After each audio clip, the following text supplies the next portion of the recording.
so that we can all get to know you better. Yay.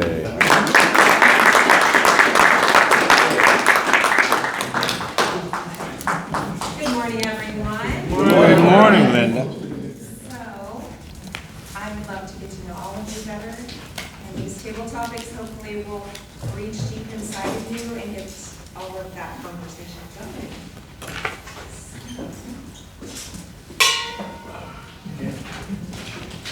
What life lesson did you learn the hard way, Toastmaster Morris? It's only 2 minutes. The one that got you in jail. What life lesson did I learn the hard way? Pretty much all of them. It's been my pleasure to learn many, many things throughout my 65 odd years.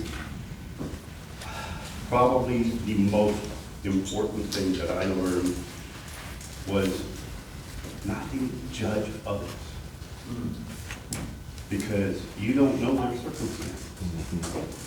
It's hard not to judge others, but you have to hold off and watch and then get to know the person before you make any kind of judgment, because you don't know their circumstances.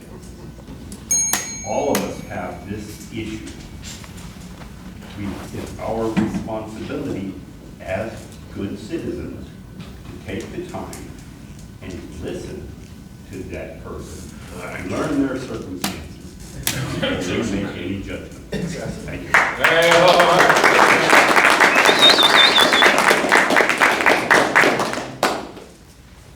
What makes you angry? Toastmaster Tim Ricker. Where do you begin? Begin. There's so many things. Something that's totally wrong that you're accused of. That really is smart, especially when it's your ex-wife. My first wife told me things about me that did not exist. They disowned me for years because of that. And what do? You tell them that their mother was wrong and therefore destroy the relationship with their mother with them? You keep your mouth shut and try and work it out. That took 10 years to work it out because that was what was necessary to save face for everybody concerned. But yeah, those things can make you very angry, but anger will only get you in trouble because when somebody's angry at you, they have the problem, it's not you.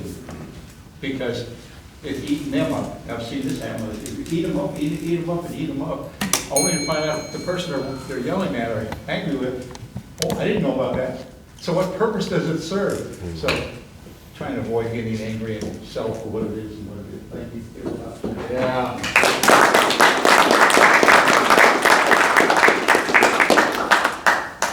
Would you break the law to save a loved one? Toastmaster Lloyd Shear. Yeah. Sean asked me not to stand up because the meeting's always late. To come in on time. I almost broke the law this week. Probably would have exacerbated a bad situation. This is a 20-minute story, so I'll just throw a teaser out. I woke up at 3 a.m. in the morning on Sunday, actually Monday at that point, and there was a woman standing in the doorway of my bedroom. I'm not kidding. She was very attractive, holding a flashlight. That was a little strange. And of course I was very groggy, and at some point I said, what are you doing here?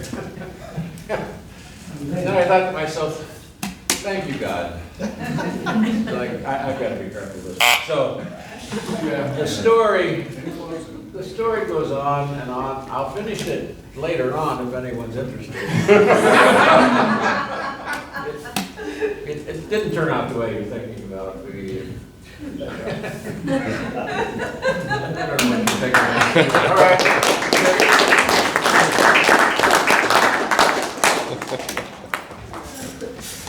When does silence convey more meaning than words? Toastmaster Tim Linger. Tim. Okay, Dan Wallace. And That'll teach you. Not to be a nitpicker, Roy, but 3 a.m. in the morning is redundant.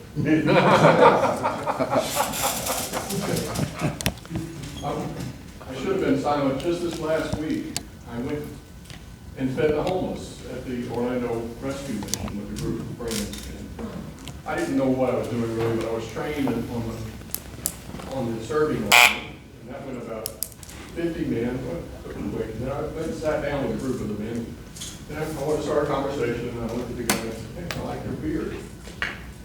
Something sort of in common. And he looked at me like that, and we were eating and talking. He goes, so what bed are you in? So my attempt to compliment him, I think, if I had been one of those men staying there, I think I would have gotten a visit that night. Amen.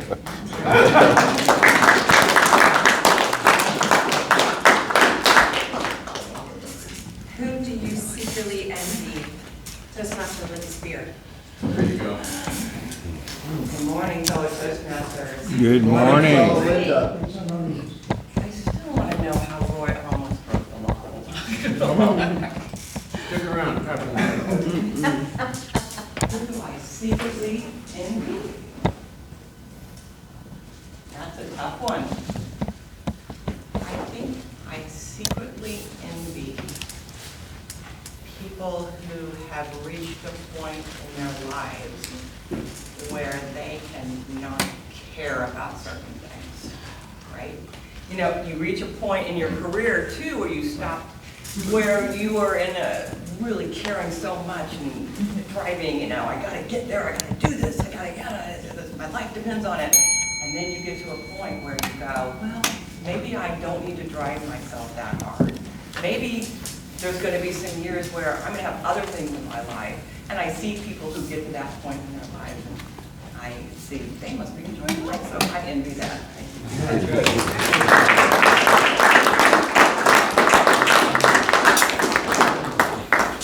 Who would you like to forgive? Toastmaster Tim Taylor. Oh. Yesterday. Like to forgive. Forget? You know, my father was a very strict disciplinarian, and I exacerbated his patience many times. I remember once during summer football, my school was all the way across the city, and we used to have this old station wagon that I would drive to summer football practice. I was only 14 or 15. My dad taught me how to drive when I was really young. And he said, don't give anybody a ride home from football practice, because if you were in a wreck, I could get sued and a lot of trouble. Well, I had all these young black guys that were friends of mine, and they didn't have cars. So after practice, I would take all of them home. And every day, I'd walk in, and my dad said, did you give anybody a ride home? And I'd say, no, I didn't, Dad. And every day, this car would hold about 15 of them, and I'd give them all rides home. And one day, we're singing in the car, I'm getting ready to leave, they're all loaded up. I look in the rearview mirror, and my dad's driving into the parking lot. One thing I forgot to tell you, my dad was the principal of this school. And needless to say, he met me at the door when I got home. And I didn't have to forgive him. He actually had to forgive me. Thank you very much.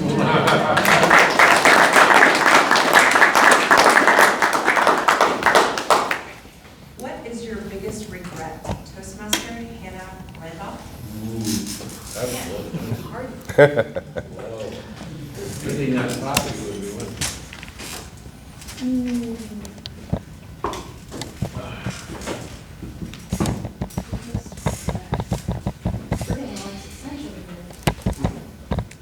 I would say my biggest regret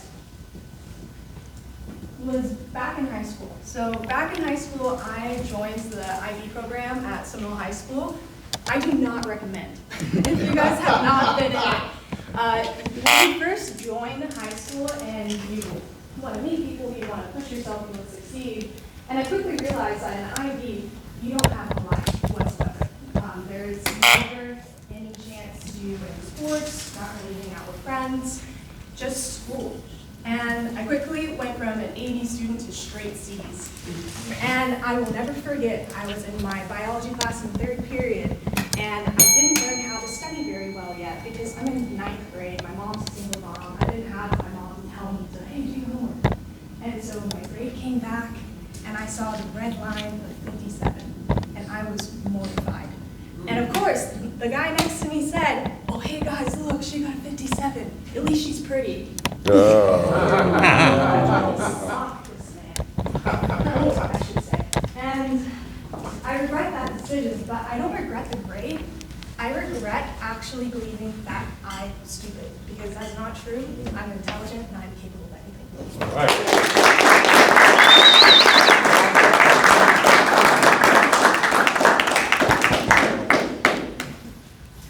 Has your greatest fear ever come true, Toastmaster Carmelo?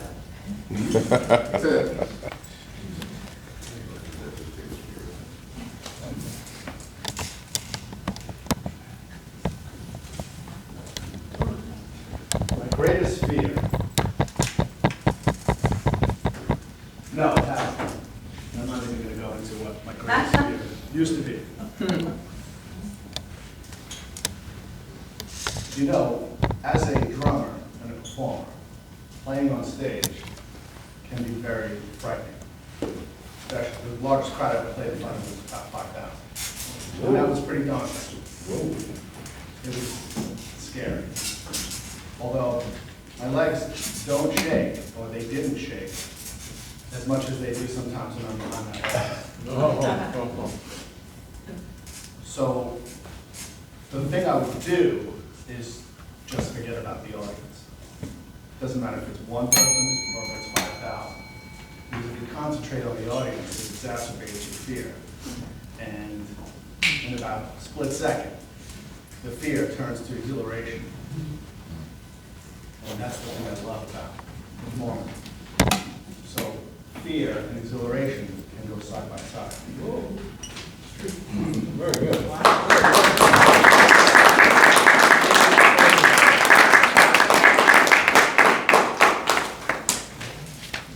Have you ever had road rage waiting in traffic? Toastmaster Elizabeth. Yes. Don't go out to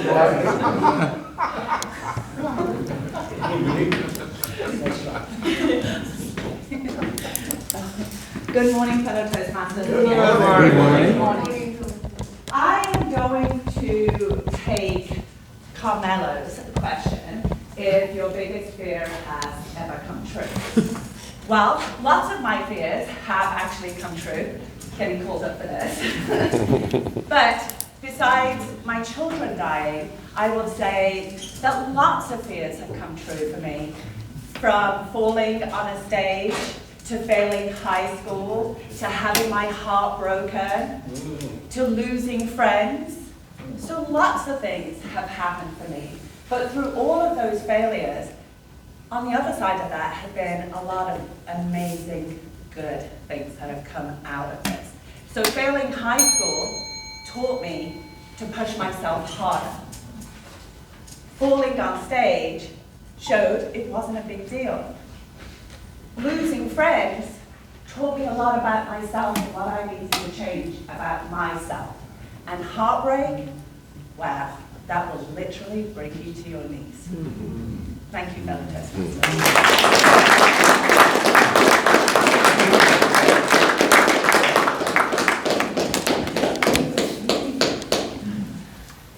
What impact do you want to leave on this world, in this world? Toastmaster Benjamin.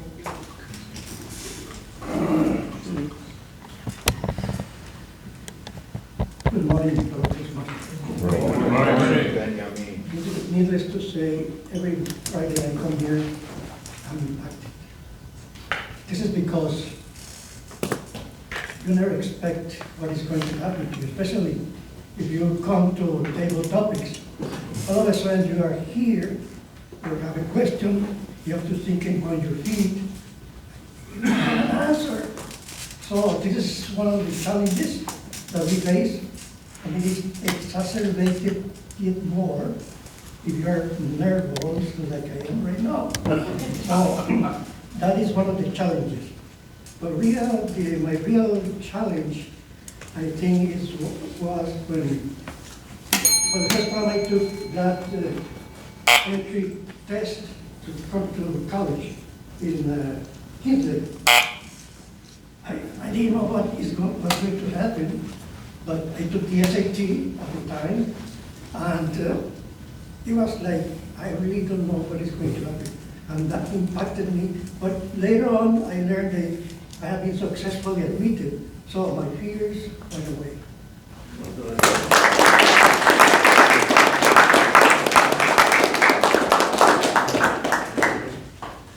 Do you think crying is a sign of weakness or strength? Toastmaster JQ. Hey.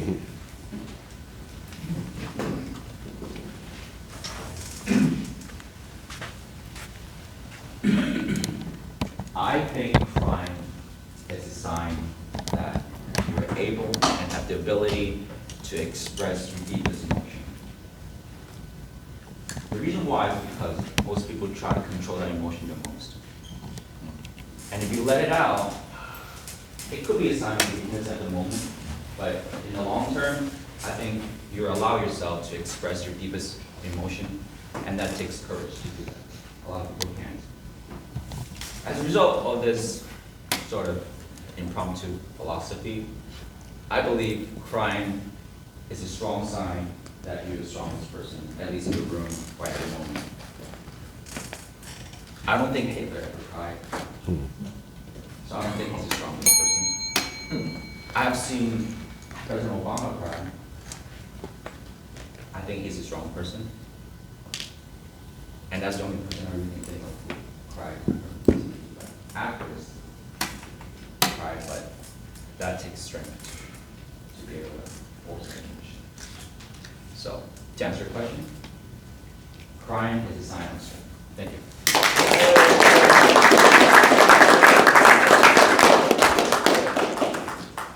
When did you realize that life is short? Toastmaster Jordan Camembert. I'll be speaking. So we could pass it over to one of them. Kathleen Lindu.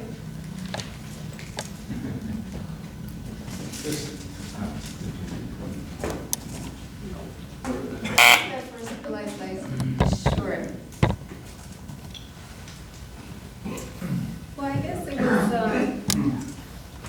throughout my lifetime, as a child, I think about the age of 10, I went to my first funeral.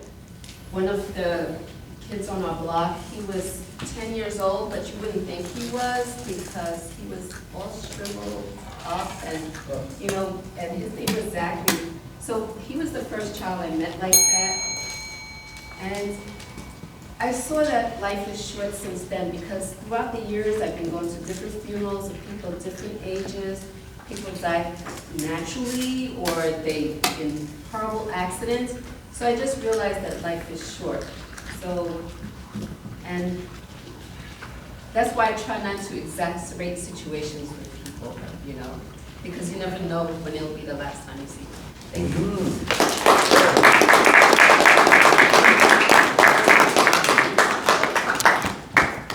What does the American dream mean to you, Toastmaster Paula? What does the American dream mean to me? I think that's very fitting. I grew up in Canada, I think you mentioned that before. So to me, the American dream really meant going after something that is greater and beyond yourself, being part of a community, part of a nation that really believes that anything is possible, that anything you want to achieve and anything that you can dream of, and that anything is possible. And when I entered this room for the first time, I had that same feeling that I did as a kid when I saw on TV I work for Disney and I'm currently a Walt Disney Imagineer. And I felt that same feeling that anything is possible when I stepped into this room. And I think for me, that's what drew me here and what's drawn me to this awesome country.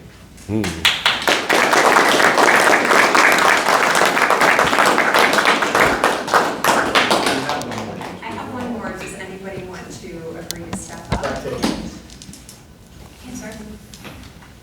I'll step up. I may not be speaking. Am I speaking or not speaking? You're speaking right now, I just heard you. Go ahead. Okay, then I won't. That's it. Okay. they qualify. All right, timer, does everybody qualify?